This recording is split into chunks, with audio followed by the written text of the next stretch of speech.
Welcome to the Dream, Plan, Start, Grow podcast hosted by Allison Turner. In each episode, we interview real, everyday entrepreneurs to learn how they got their start, what challenges they faced and overcame when starting the business, and what successes each has had.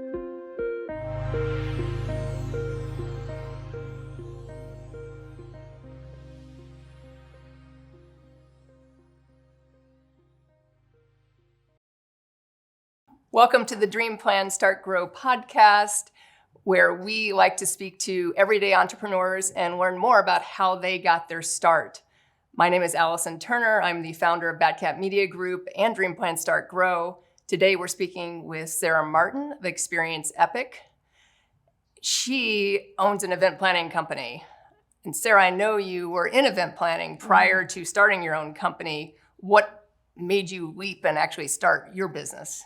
Well, the job that I had prior, I started as an unpaid intern and worked my way up into being an executive director. And it was a huge part of my identity, almost to a fault. And I worked very, very hard at this position. And I had 2 children and a husband, and I felt like I needed the flexibility of having, being able to set my own schedule and set my own pace. And I figured as well that if I worked 80% as hard as I was working at my prior position, that there was no way that I couldn't be successful. Yes, absolutely. So when you jumped, did you run into any challenges right away? For sure. For starting a company? Like, had you mentored with anyone, or had anyone been a mentor to you in starting an event planning company? No, I was naive and wildly brave, like across the board. I think I was like 31 or 32, I think. And I jumped off the cliff, and I did not understand that the organization that I was working with before created this sense of protection for me. It was working with a municipality. So not a lot of people will steal or try to do terrible things against you if that happens. So in my first year, I was like robbed by one of my employees, Wow. Ran a credit card up. I mean, it was like a horror story because I was so trusting of everyone in the same vein that I was before. I really didn't have a filter for understanding that people operated that way because I had always been in this like sort of protected business. So that was a little rough. But it was such an adventure at the time that it was so much fun, and I got to redefine what my life looked like. And that was a really amazing time period. It was like, okay, I can change how I wake up in the morning. I can really recraft intentionally how I engage with my kids, when I pick them up, how I'm able to give myself space to transition from work to being with my children. Before, there was no transition at all. It was just work.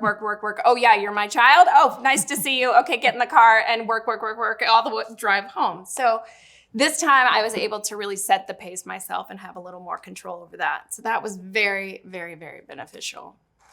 Yeah, and I admire anyone that's got kids that has been able to raise kids while owning a business. I mean, I have a stepdaughter, but I'm less involved than Jack, her father. But so I admire you for doing that, because I don't know how people do it at the time, because I'm like, I'm here like early, and I'm like, what do you mean I have to pick her up when? What time is that? So I admire you for doing that. But I know you're also a role model to your kids as well. So I know, at least one of them maybe is interested more in that entrepreneurial track and Yes. things like that. So how is that, like you being in your own business, helped with that? It's definitely given my daughters a lot of confidence. So as far as them understanding that they can go out in the world and create whatever they want to create is a common theme. It's like, okay, you said you wanted to go and study in Italy. Guess what? You can go out and create that. That you have to do certain things, take certain steps, but you can do that. And in fact, my oldest daughter she's going to be going to school in Italy for a year, which is insane. Super exciting. I wish I had done that. To me. Well, we had a deal. I told her she couldn't go to school in the state because she had to conquer a new land.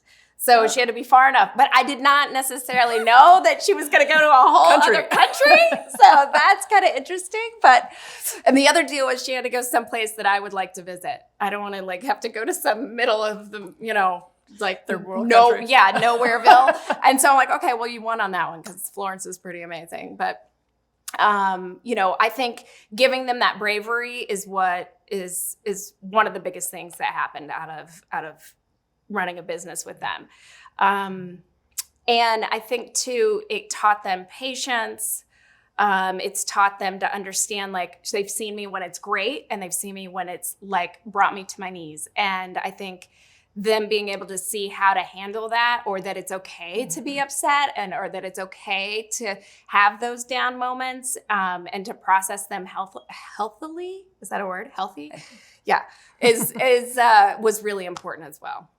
Oh, absolutely. And I think that leads into more, you said, create your own, journey or where you want to go. So, that leads more into mindset and how does personal development play into owning a business for you? It's like front and center, personal development, I think the journey and the health of your business completely correlates with the health and journey that you're on. So how, as a person, I think, I've been pretty open about it. Like a couple years ago, I quit drinking, and because I found that this was during COVID, so we had the space to like do things for ourselves, and I just took that time to really remove that because it wasn't doing anything for my body. It wasn't making me feel good. It was, and it was distracting. And so I was like, you know what, let's just like pause on that for a while. And so that was 2 years ago.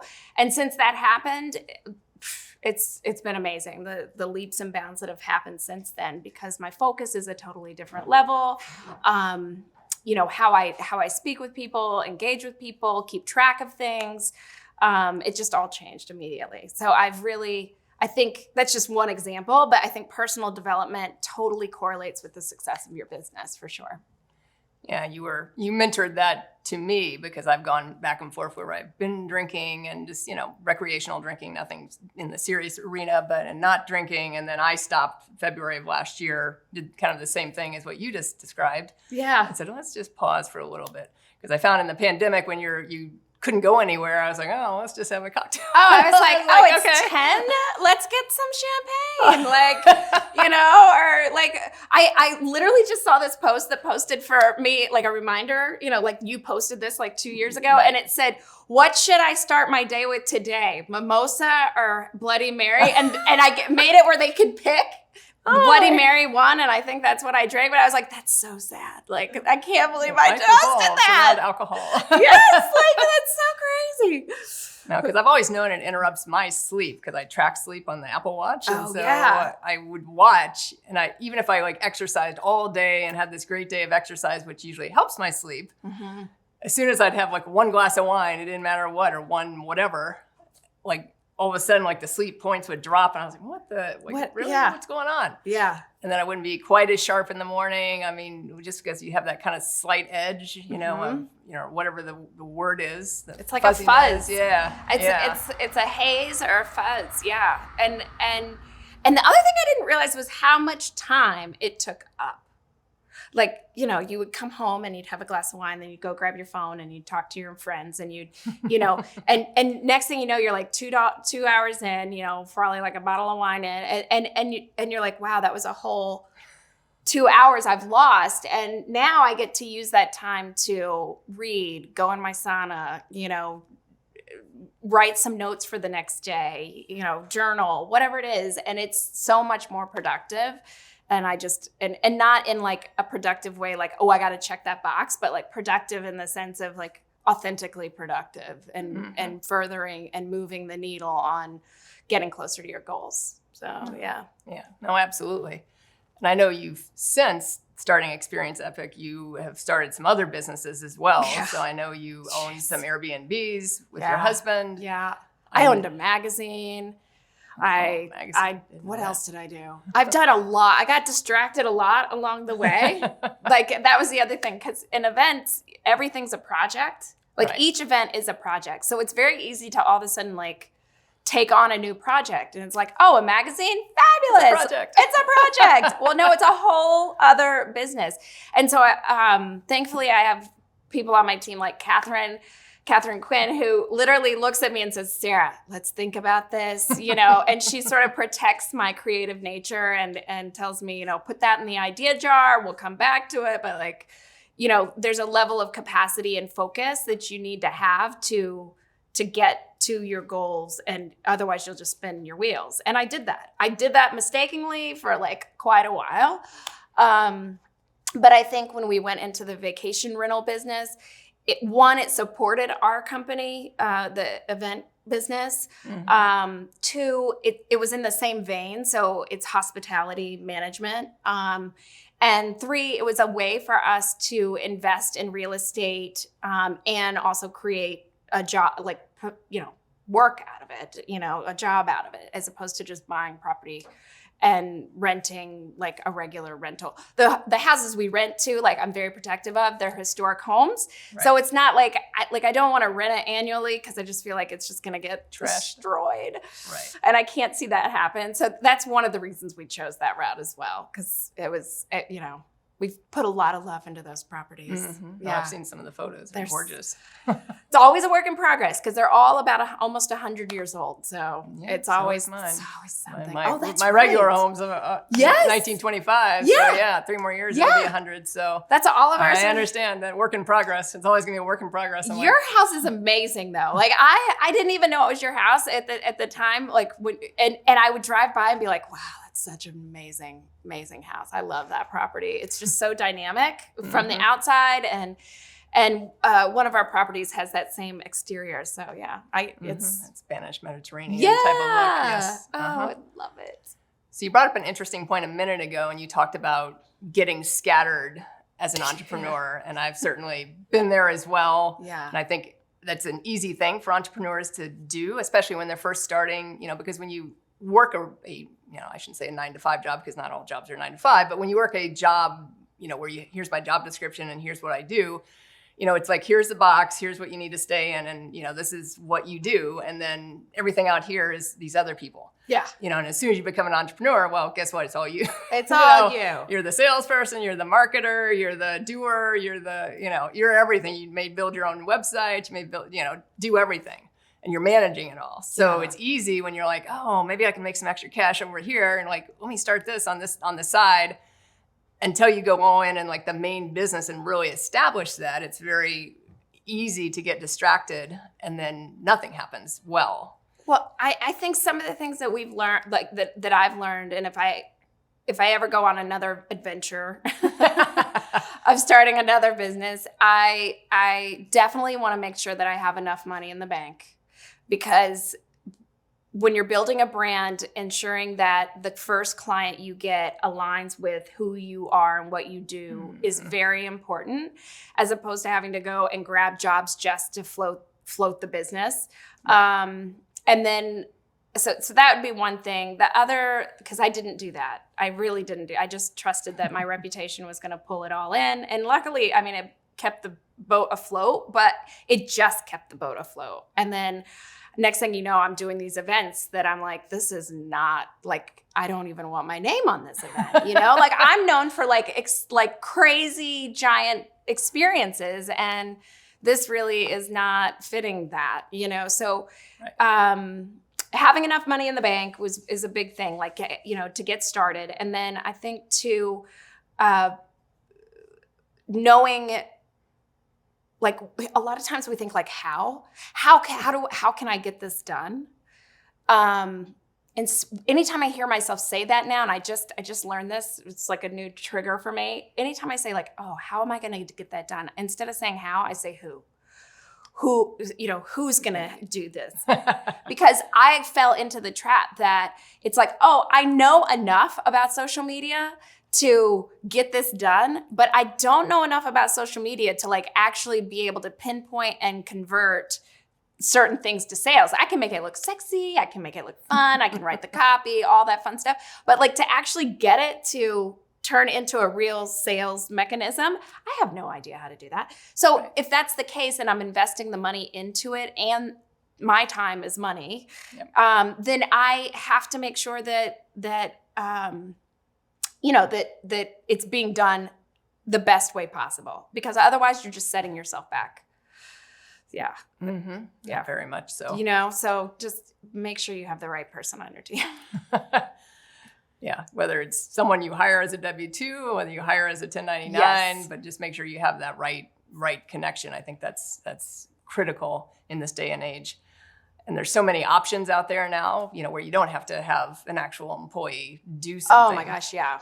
So, look for those. You have to bring in that team. So stuff that maybe you know enough about, but you don't want to manage it.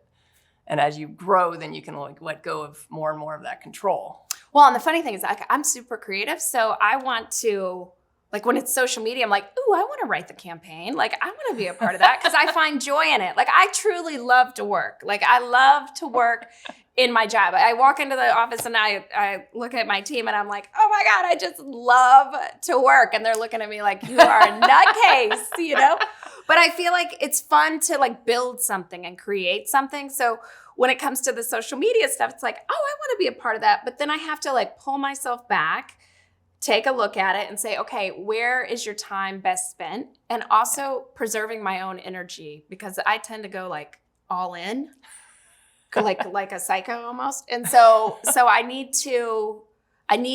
learned over the course of time to really manage my time, manage my personal energy very carefully so that I can be the best I can be for all the roles I play in my life. No, I think that's great advice. Yeah. And you mentioned, and I know you mentioned your events are really experiences. Yeah. So sometimes you have an event planning company. It's okay, here's the event, it's just managing A to Z and, but this, so if you look at any of Sarah's events, ever seen the videos or things, you will see, I've seen your dinner up in the sky. Yeah. I've seen, things exploding and in a good way. Yeah. Good way exploding, not a bad way exploding. I used to say we've shot fireworks off of what was it? Beaches, barges, bridges, something else, buildings. And I said we'd never shot it off of a person, but now I have. So now I'm like, oh, we've even shot it off a human being. We've shot a whole set of fireworks off of somebody. I've lit a client on fire on purpose. That was part of a deal for their entrance. Dropped people with I think you were at that event. Were you at that event when we dropped someone with a helicopter, Frank, on top of his building? I can't remember if you were there. No, I wasn't there. So I was the one in the ocean. Okay, yeah. Came in on the jet ski. Yeah. And then we did fire coming off the jet ski. And then we did, Santa. We landed him in a helicopter. I love cranes, fireworks, helicopters. Those are all fun things. So anyone need an event like that anywhere in the United States, right? Yeah, anywhere. Share travel. Well, and the crazy part too is a lot of people are like, oh wow, that must be a fortune. And it's really not that. No? It's so Really? impressive for a wow moment. It's Worth yeah.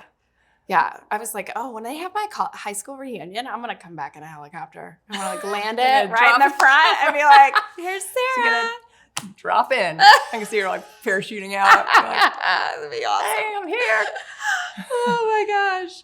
But yes. So is there anything you have to do I know you're naturally creative, but is there something if you're thinking of an epic idea for whoever just hired you, Mm-hmm. is there something that helps you? Is it more of a team thing where you're masterminding with your team on what you're going to do? Or is it something that you're oh, I'm thinking this, and then your team weighs in on it? How do you process all of that? We formulated a specific formula for creating events. It's a 4-step process called the Epic Event Planning Formula. And basically what we do is we walk our clients through that process. So the first step is the exploration.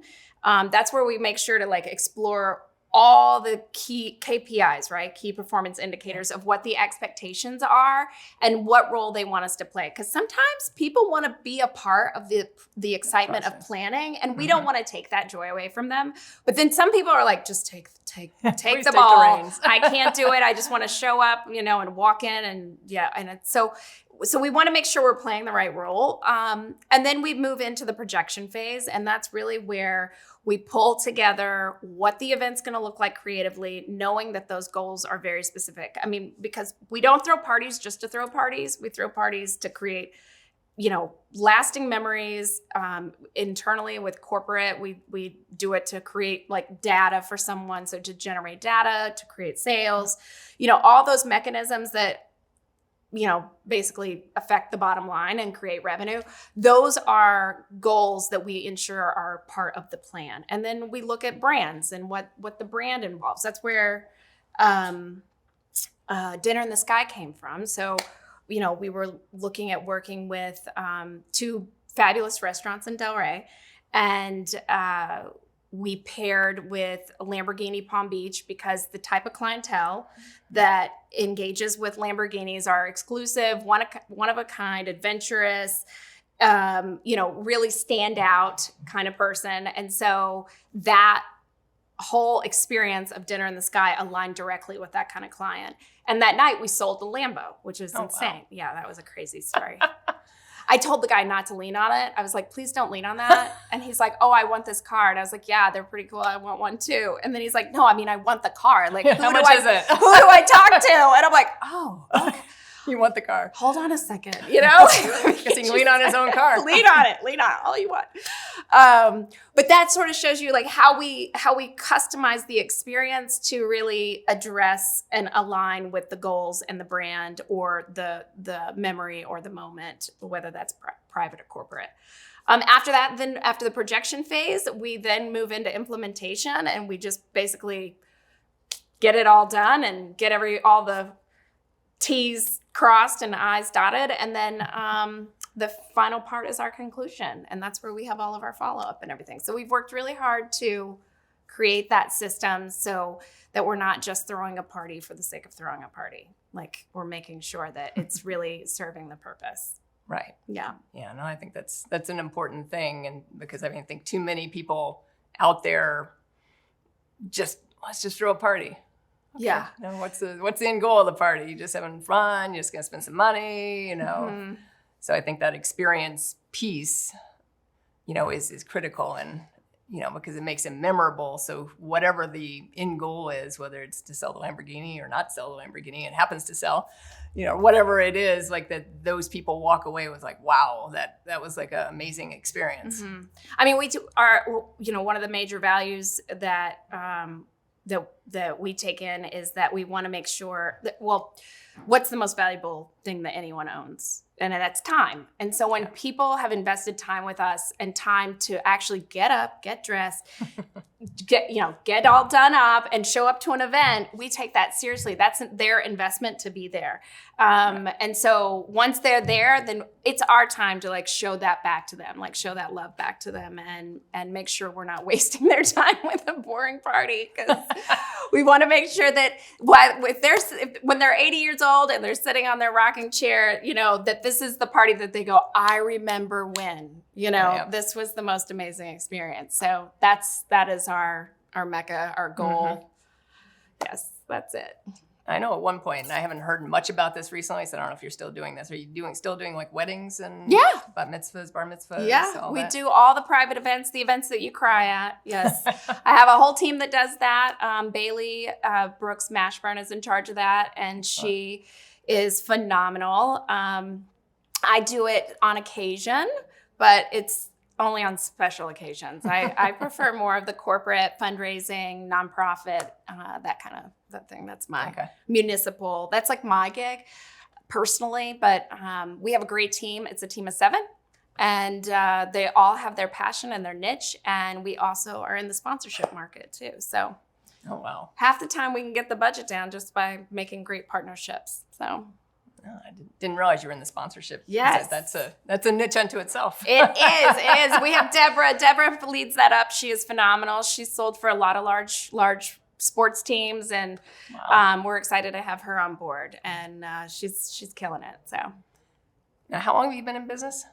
A little over 9 years. Okay, so which is about where I've been. Crazy. I think you and I are about the same age then. Yeah. So 9 years.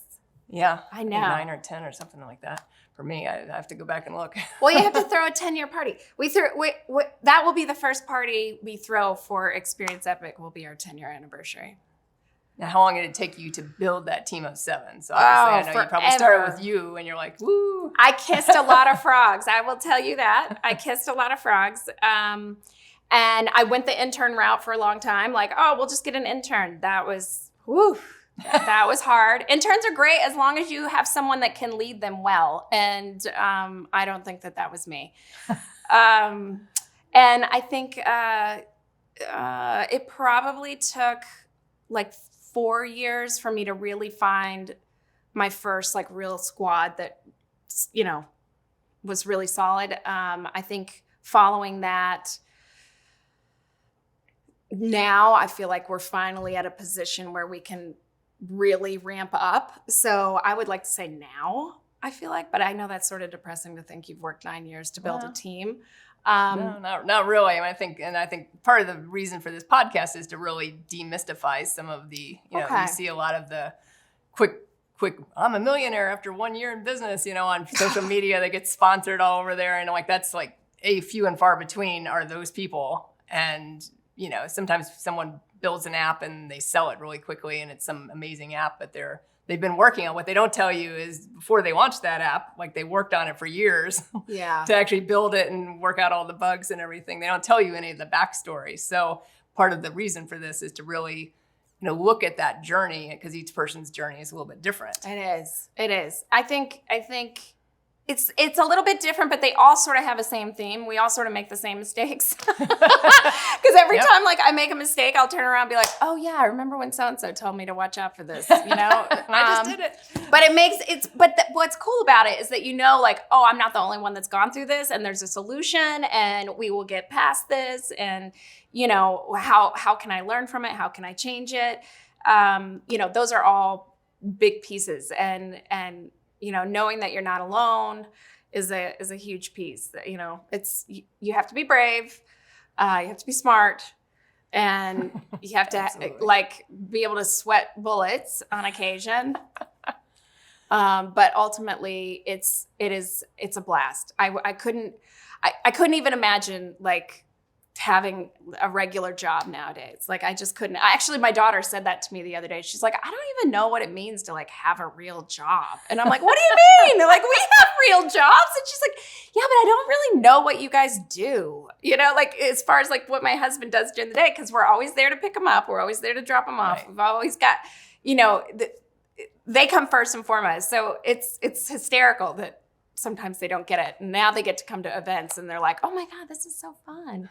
They just see the end product. They don't see all the work that goes into the end product. They love it. So I think that's one of the challenges I see with the youth of today, not necessarily your kids, but like just in general, is because, you know, they see, especially the late teens, early 20s, that arena, you know, they see, you know, that, I wouldn't say get rich quick scheme, you know, but the person that's super successful, you know, the Kardashians, for example, with a lot of the teenage girls seem to like model themselves after all of a sudden. And, you know, even, you know, if you want to model after that, that still took years to get to whatever, you know, what their brand 20 years, 20 years. So it's not like they just like, poof, they showed up and they're like, oh, now I got this brand and this brand. And yeah, didn't happen like that. No, that machine, and I can't wait till one day they actually start studying the business model behind that, or I have the chance to study the business model behind the Kardashians, because they really and truly they've done an exceptional job. I mean, it is hands down, regardless if you like them or not, right? Yeah, exactly. They have just built a brand that is astounding in today's world, but it happened over like 20 years at least. Right. You know, so that is, and I think that's the key piece that people don't, you know, especially youth don't see, you know, the girls that are following that brand, you know, from the teenage up through the 20s, you know, or maybe later than that, I don't even know. But you know, they see like the success now, but they don't see what the hard work was to build that over the years. Yeah. And I think that's one of the, you know, not cautions, but just be aware that if you're going to start your own business, that it does take time. And it takes consistent effort, because a lot of people start and are like, oh, you know, I'm going to be like, you know, whoever they're modeling after. And they start and they're like, oh, wait a minute, here's roadblock 1 and then roadblock 2 and roadblock 3 and roadblock 4. And then they're like, oh, maybe this wasn't the right path. And they just move on to something else. It takes a lot of patience. I mean, a lot of patience too. I have unrealistic expectations of how much I can get done in a day. Me too. You should see how I I got start. this huge checklist and I'm like, Yeah. I started with one the other day, like 37 items on the checklist. And I was like, and I made it through till number 16. Like I haven't got 20 of them done, but I was like, how did I put a checklist of 36? 37 Yeah. I was like, what was I thinking? Totally unrealistic. And then the crazy part was like for years I would beat myself up that it didn't get done. Like, oh, but you have all these other things to do. And I realized I did have an epiphany on this. It's a very powerful epiphany, which was I can fill that list with as much stuff as you could imagine. I mean, literally, I could make it anything and everything. Yep. And when I realized, like, I forgot who wrote this. It was about move the needle. Like, make sure you have at least 1 to 3 move the needle tasks on your task list a day. Yep. When I started doing that, all of a sudden it was like, oh, okay, this is helping me prioritize a little more because otherwise I'm sitting there just like putting out fires 24/7. And that was just not, filling my list with things that I didn't need and putting out fires, which was not fun. That's what I've started doing as well. I've started like putting 4 to 5 things that I need to, and some may be personal things. Some are more related to, working on the business versus in the business. Cause I think that's a big thing. We come in and, we have all this client list to do. And so you're working on the business or in the business too much because you're working with your clients, which obviously is essential. But then you don't work on the business, which is really putting in more pieces to build it and, vision it out and who's the next hire, who's the next piece, what's the next piece and how do you grow it? So I've started that too, because I found that I would have stuff on a list, but then I would go to, oh, this is easy. Let me do this one first. And it was like a client thing. And then I would go down the rabbit hole of that. And then I would never even get to the stuff that was working on my own business. So I was like, okay, you know what? You need to flip that priority and work on that first and get it done while you're fresh. And, in that way it gets completed. And it usually doesn't, it's not like it takes the whole day or half the day or anything like that. It's just like once you get to the end of the day, you're like, oh, I don't really want to do that. Well, your brain actually is like a muscle, like it fatigues over the day. So any of the heavy lifting that you need to do has to happen the first in the morning, because it's sort of like when you go to lift weights, the first few times you lift the weight, it's fine. And it's, I'm showing my big guns here. I haven't lifted weights in like a year, but like, you sit there and you lift weights and the first few times it's like super easy, but then you get to like the 12th, 15th time and it's like, oh my gosh, like I can barely lift this thing. Well, the same thing happens to your brain essentially during the day. And you start off with like, oh, I got that done so easy. And then as the day goes on, your brain actually starts to like dwindle down in its efficiency and effectiveness. And so I think understanding that dynamic really changed how I planned out my day. It really did adjust how I structured what I did and when. Yeah. I mean, I've structured my week right.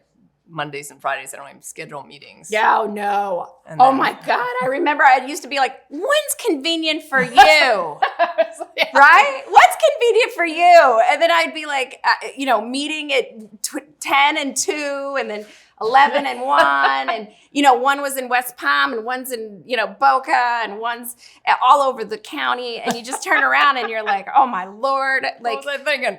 Yeah. So that got remedied after I ran myself ragged. That was terrible. Yes. I know your husband's part of your business too. Yes. What role does he play in your business? He keeps me sane. No, okay. He's a therapist. He's amazing. He protects me too. But he does all the production. So as far as like building anything custom that we need, if we need a 30-foot wall of falling water, he'll build it for me, which he did actually for an event. Wow. This company wanted to charge us $12,000 to do it. And he actually built it for me for $400. So it's very nice to have him on board. But outside of that, then he also runs and manages all of our cottages. So that's the exciting part for him. He gets to meet and greet all of our guests and really enjoy caring for our properties. Nice. Yeah, he's very hands-on. Oh, hands-on. I like that. Yes, he's very hands-on. He likes to do things with his hands. And do you ever have any challenges working with him? Oh, for sure. Yeah. But I've learned that we all play our roles, and just sticking to those roles that you're best at is real. And I know that sounds so cheesy and cliche to say it, but like it took us a while to figure it out. I'm not gonna lie. Like for a while it was like we had to do everything together, everything. And then I'm like, oh my God, I see your face 24/7. You know, like I need a buffer, you know, something. And so that happened. You know, we created a buffer, and you know, now I can see how he works. I've learned his patterns of how he works, and I'm able to sort of adjust around that. For instance, he loves to ponder things like for a long period of time. And I'm just like, let's make the decision and move on. So when he starts to ponder, I can look at him and be like, okay, I'll come back to you after you've pondered this and check in and see if you've made a decision finally, instead of sitting there with him and getting frustrated that we're not making a decision, you know? So those are just like weird little patterns that you start to learn. I like to ponder too. You're a ponderer? Oh God, I'm a ponderer, shoot yes. me. I can't even handle it. I'm like, let's go. Let's get it done. I'm not as bad as I used to be. Really? I used to be much worse at pondering. And I was like, oh, should I do this versus this? I was like, all right, now you just got to make a decision. So, but yeah, I like to have all the information. So and I'm one of those process people that's like, let me have the information, then we look through it, and then let me make the decision. Yeah, no. So, yeah. I'm like, how does my gut feel? Do I like it? Yes. Does my team like it? Yeah. Okay. We're going to do it. Yeah. My team pretty much like takes care of the detail part, like making sure that that's all wrapped up. But I go a lot off of gut. Like, do I think this is going to be fun? Do I think it's going to fit the brand? Do I feel like it's going to be a good opportunity for us? Then, you know, that's where I keep my focus. But yeah, he'll ponder for days, literally days. Yeah, I don't do that anymore. I used to do that more, but I don't do the days thing. But I've improved. And I mean, I get it, because like when you're doing something and you're building something, you need to think through the whole process. So yeah. Once I honored that for him, and I was like, oh, okay, I get it. You can't just like jump into this. Then all of a sudden it was like we flowed a lot better. Yeah. That makes sense. Yeah. Now you just mentioned your brand, and I just want to talk briefly about branding and the importance of branding. Yeah. Because I think, you know, you talked a little while ago about your client's brand and how like the event fit the client's brand. Mm-hmm. But I think branding in general, because so many people are going out there and they're like, oh, I don't really need a brand. I can just like, you know, whatever their name is and, you know, like write their name or like, because I find that, you know, branding's not just like your logo and your business card design and your website, making sure everything's consistent, but it's, you know, it's the clients you serve. It's how you interact with clients. Yeah. It's how you know, do your day-to-day business. I mean, it's like a whole package. It's not just, you know, my logo. Here's my brand, you know, and that's, people think it's, you know, it's Coca-Cola. You see the Coca-Cola logo and that's the brand. I'm like, yeah, but that's not just the brand. I mean, Nike, you know, Nike's brand is not just the swoosh and the just do it. You know, it's how they market. It's how they do everything. The athletes they pick, all those pieces fit into that bigger picture of the brand. So 100%. I think, you know, words are powerful. And every word that you write down to describe your brand is I don't want to overthink it because I hate pondering things, and I don't want to make it so that somebody else like overthinks it, but it's a creative time. It's the time where you get to step into what it is you want to do. So if it's, and you can literally create whatever you want, right? I mean, it's absolutely true. And you can do that through words and through visually and through through brand. And so if I want to present, let's say a glass of wine, I can present a glass of wine and put it in a special glass that's etched, that's custom made for the person who bought this bottle. I can put a number on the bottle. I can put like all these little pieces, and it could be the same wine that's in the Woodbridge bottle, right? But the symbols and the signals that people see that create value are there. You have to have those. So I realized that some of how we even talk to our clients through the event planning process, I thought like, oh, we've got you. Don't worry. We'll take care of it. It's done. Like, no big deal. But then I realized like the way they wanted to be talked to was very much in a traditional sales process. So it changed how we started to engage. And at first I was like super nervous to tell them like, hey, we have this 4-step event planning process. I mean, we weren't even going to tell people that we knew, because we were like, oh, we know them. They know who we are. They know what we're all about. Like, it's going to be so stupid to like tell them we have this 4-step event planning process. And then we told them and they were like, oh, this is amazing. Like, I love this. This is so exciting. I can't wait to do this event. And all of a sudden it changed. So I realized in that moment that how you present yourself, it's like a paintbrush, and have fun with it. Be wild with it. Even if you don't feel like you're there because you're building something, write it as though it's already happened, and you'll step into it. People will follow you into that because you're literally building and crafting it from nothing. So it's up to you.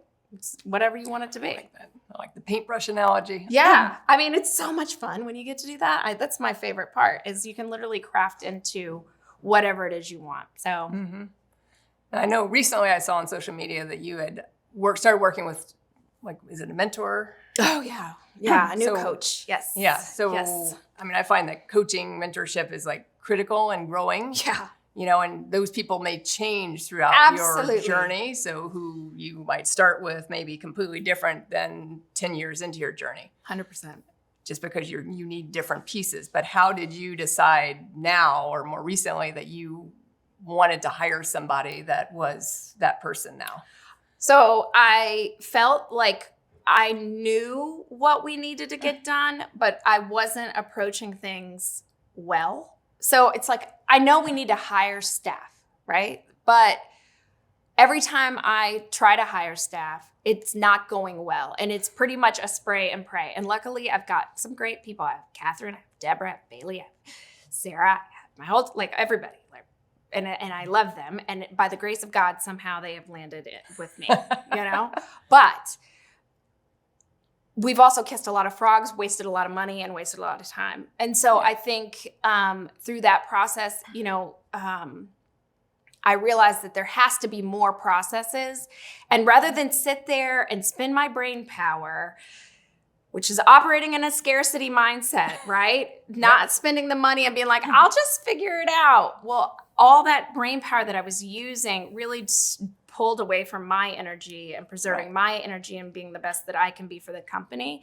So I felt like I needed someone to come in to really step us through that. So when it came to our staff process, instead of building the future staff and the future organization of the company based upon like, I know I need someone in social media, and I'm sure they need an assistant, and I'm sure this is, like that typical thing. Instead of doing that, we're actually building it off of P&L, which makes it so that all the employees were looking at, how do they serve towards our P&L? Like, how does that employee like translate towards the bottom line? Nice. And then structure our relationships with the employees so that they're incentivized in that same environment, right? That focused on that same thing, not just the bottom line, but you know what I mean? Like that they have ownership into it as well. So I think once we have switched our mindset on that, it really changed a lot. And I knew what I needed, and I needed somebody that had that process. So that's why I brought him on. He had checklists galore, spoke my language. He's like, just use this spreadsheet. And I'm like, okay. And I did. And the next thing I know, I'm like, oh my God, this is spectacular, and because I've already done the raw stuff. You and I've done the raw stuff, like the raw, get excited about your business. Okay, done, moving on, right? I want something that says like, tomorrow you're going to get up and you're going to do this. And this is the checklist that you're going to follow to get it done. And, you can veer off a little bit, but like, it gives me the process. Right. And that's where I'm at now, really and truly. I don't need the rah. I need, let's get this going. So. Yeah. And I think the word you just said, process, is an important word, because many people are very goal oriented, and I'm sure you are, and I am as well.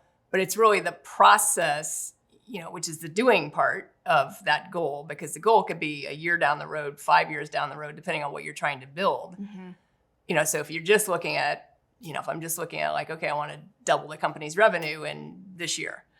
Well, obviously that's a pretty big goal, but then all the process and the pieces that have to happen to lead to that are the important pieces. It's not just me saying, oh, I just want to, and me saying every day some affirmation of like, I'm doubling the company's revenue this year. And like, you're like, at the end of the year, you're like, I didn't really do anything today, because it's the process. And I've read some books more recently that have talked about, it's not the goal, it's really the process. And so I can't think of the Atomic Habits book. I love that book. I'm reading it again. Yeah. I mean, I had started it before and then I stopped it for whatever reason, because someone like suggested another book. So I had this habit of like reading like 30 or 40 pages, and then someone's like, oh, you should read this book. And then I flip over to this book and I'm like, okay.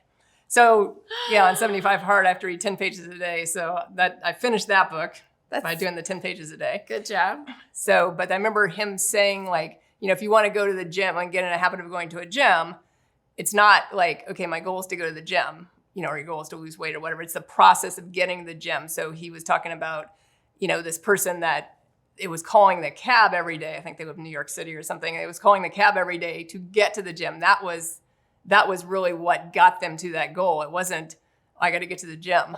Yeah. Or making it a part of your identity, is when you wake up, it's like, I am a healthy person. What is with great skin? What does a healthy person with great skin do? They drink a glass of water in the morning. They wash their face. They put all the fun stuff on their face. If you're a woman, yeah, we do. Yep. We love to slather it on. And so we put all the fun stuff on and walk out into the day. And then that means you have backed up what is part of your identity, right? So if you say, I'm a fancy, epic human being, then you're going to dress that way. You're going to make the decisions towards that. So I think, and that's changed for me over time, like the identity part, because I think for the longest time I was like, I'm amazing, pay attention to me, and I do all this cool stuff. And now I'm more like, I'm super calm, and I like to, be thoughtful, and I like to speak with power. And, so it like those things you sort of, you have to, it takes a while. It's a process, like you said, but putting it towards your identity as a person really changes going to the gym. Because who likes to go to the gym? Not me. Well, some people do actually like going to the gym. I know. It's not my thing. It's not my thing. I have surrounded myself with all of the weights and all the things, but you're like, what do I do with all that? But they just sit there right now. Eventually I'll go through a phase Osmosis. And I'll get inspired again. How strong I am. I know. I didn't even lift one of these things. It'll be the next challenge. I got to do something. So yeah, I know. That's why I joined the gym again, was for 75 Hard, because I have to exercise twice a day, 45 minutes each. And I find that 2 walks I can do occasionally, but like it's so much pounding for me on joints. Like I can feel it like in hips especially. And so I'll do it maybe 3 days a week. But if I do it more than that, like I pay for it. So I joined the gym because, you lose muscle mass once you turn 30 and you start going the other way. You lose muscle mass like every year. Yay. And so it's one of those things that from a health perspective, because I find that owning a business, like health is very important as well. Yeah. And that's a big piece that I look at is, how can I be at my optimal every day, which was a piece of like not drinking, a piece of, being more on a health kick. A lot of people gained weight during the pandemic. I mean, I actually made an intention last year to lose weight. So I lost weight. I never gained it. I mean, I kind of stayed where I was, and then I dropped a little bit. So I went a different direction. But I mean, I think part of it is setting your intention and like making those decisions. Like you were saying, is if you know what your identity is, whether it's your company identity, your personal identity, whatever that is, then you'll see, does this further me towards that, or does this take me a different direction? Yeah. And even in any decisions in your company as well, does this further me towards, my goals here, where I want to go, or does this take me down this rabbit hole over here? Yeah. And then it makes it a little bit easier to make those decisions instead of feeling like you're in this big ocean of, of all these sharks out here and you're like, I don't know where to go. Yeah. Yeah. Each decision, and you set the pace. I mean, you set the pace. Yeah. So I remember I used to just let things come flying at me like 24/7. And I finally realized like, no. I set the pace. So I used to allow clients to I would pick up the phone anytime a client called,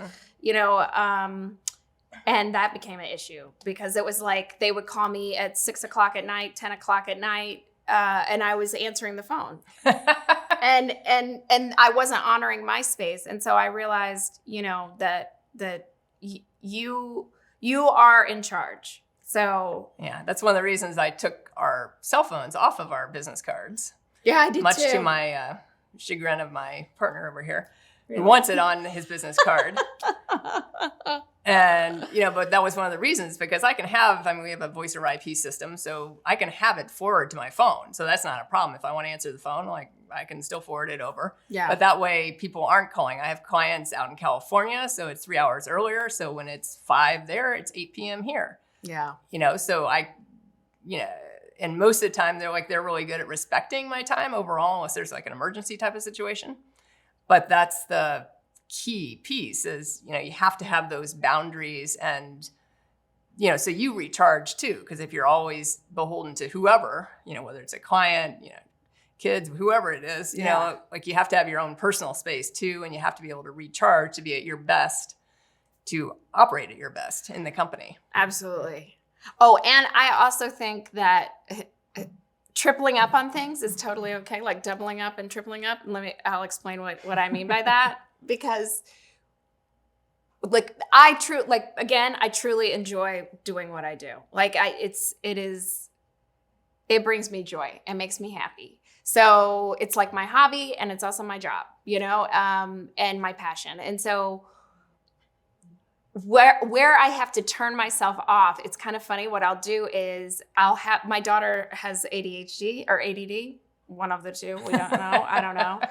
It's all the same to me. And but she needs to do this thing called body doubling, which is where when she does her homework, somebody just needs to sit nearby. Okay. And so she'll do her homework. I put my headphones on, I watch a movie, and then I'm just like, yeah, I'll crank out like a little social media thing. So in essence, I'm doing 3 things, right? Like I'm body doubling for my daughter. I'm getting to watch my favorite show and no pressure, just keep my brain a little bit busy and crank out a social media post or whatever. So that kind of thing, because then I'm able to work without some major deadline looming over me and having this thing. I can just sort of do it at my leisure with no major stress over it. And that allows me to tie up my creative time where it's not just in the next 10 minutes, you need to have this done and, tied to creativity, which is so hard, Right. Yep, But absolutely. I love my iPad with the little movie going and my big screen, and she sits there and does her stuff, and I get to be a good mom and answer her questions when she needs. And yeah, it's amazing. I love that. I think one of the things you just said is passion.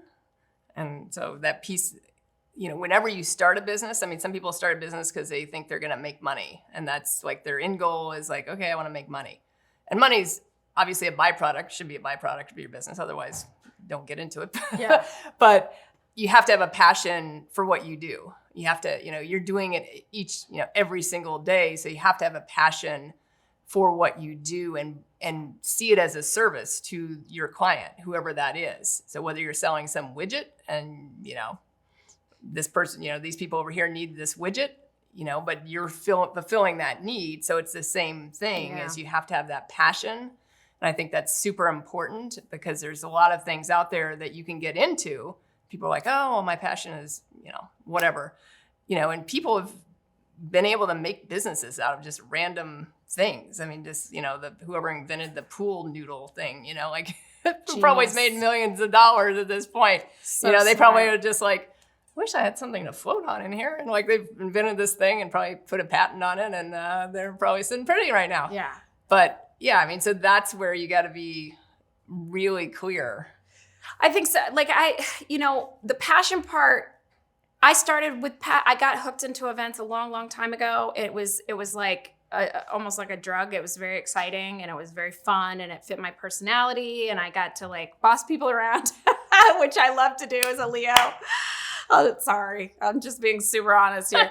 But at the same time, you also have to have passion for the actual building of the business because they're two separate things, right? Like there's the structure and building brick by brick to build the wall that is your building, your business. That part is its own process and its own system and its own piece. And then you've got the other side, which is like serving your clients and being passionate about that. And I think the part that happens with a lot of people is they turn into owner operator, where they love to service the client so much that they don't focus on building the business. And I have fallen in love with the building of the business part. Nice. I think where my passion has sort of shifted over the years is I love the events. I love the creativity part. I like to like put together the concept, but as far as like the actual implementation, my team is phenomenal at that and they get that done. When it comes to the building part, now what I'm finding passion in is the fact that this business is providing a platform for all the people that work for me not work for me, work for the company to engage in their passion, right? Like everything that this business does is an outlet to provide for their families. Everything that this business does is an outlet to inspire them and to support them in their goals in and outside of work. So that to me is really and truly where I've been diving a lot more deeper with the part that I love the most now. Nice. I mean, the events are great. I love them. Don't get me wrong. Don't misconstrue. I still love the events and I'm still involved. But it's just, that piece of the pie of being an entrepreneur is so intoxicating because you know how truly impactful you can be in someone's life. And there's such a heavy responsibility to it. But I take it seriously and I have a blast doing it, so.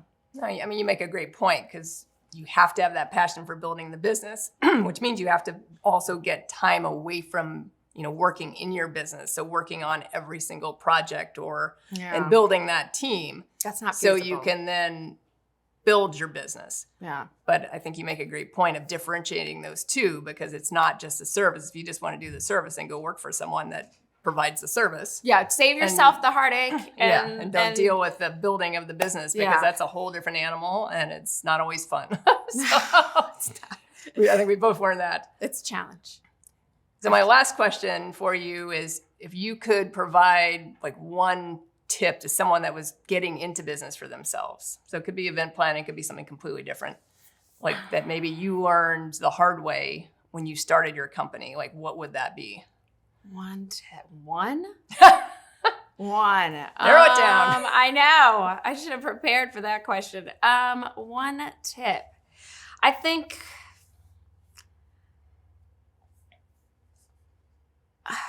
well, I mean, obviously being brave is a big piece of it. But I think honestly, start from the beginning as who you want to be. Right? As a brand or as a company. So don't start servicing, like let's say you build pools, okay? You want to build luxury pools or something of that nature, okay? Don't start by building koi ponds in someone's backyard. Start by building the pool, the luxury pool.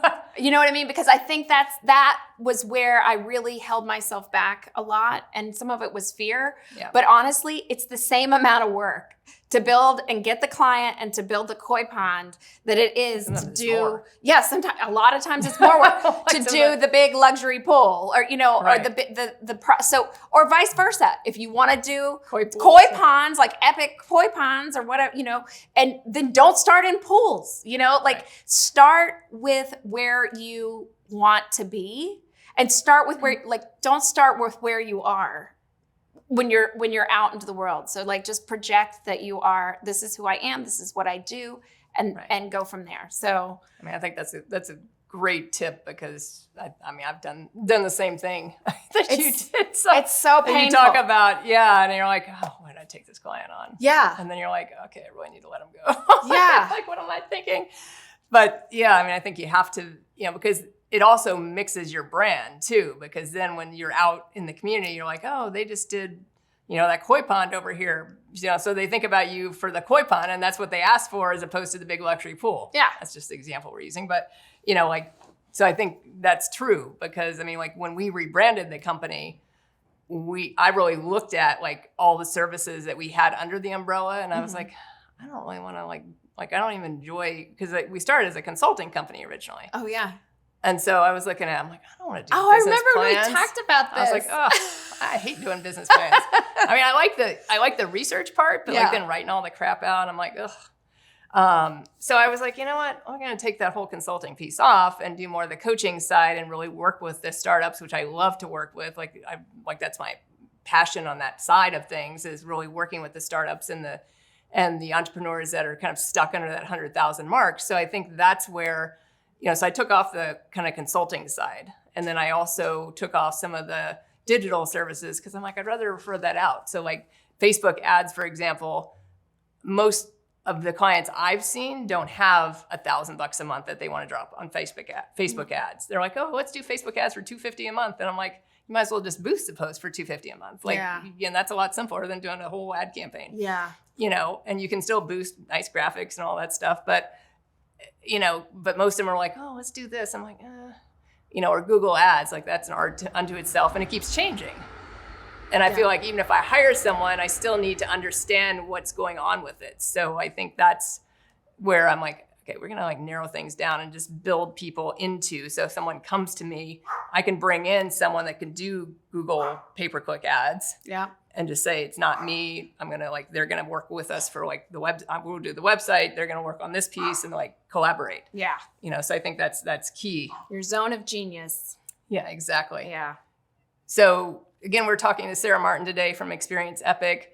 She does epic events, and she will do them across the United States. So if anyone has any questions about events or interested in potentially hiring you, what's the best way, like what social media is best way to get a hold of you? Facebook, Instagram, Twitter. We're on at Experience Epic Events on Instagram and at Experience _Epic on Facebook. Our logo is a beautiful lion. I'm a Leo, so that's, and lions are pretty epic. Yes. So you can follow us there or experienceepic.com. Perfect. Thank you very much. Thank you. It was great having you today. And this is the Dream Plan Start Grow podcast. If you have any questions, you can email us at success@dreamplanstartgrow.com or check out our website. We do a mastermind weekly on Clubhouse, and anyone can come. It's free. Right now it's Thursdays at 1 p.m. Eastern, but feel free to join us. Thank you.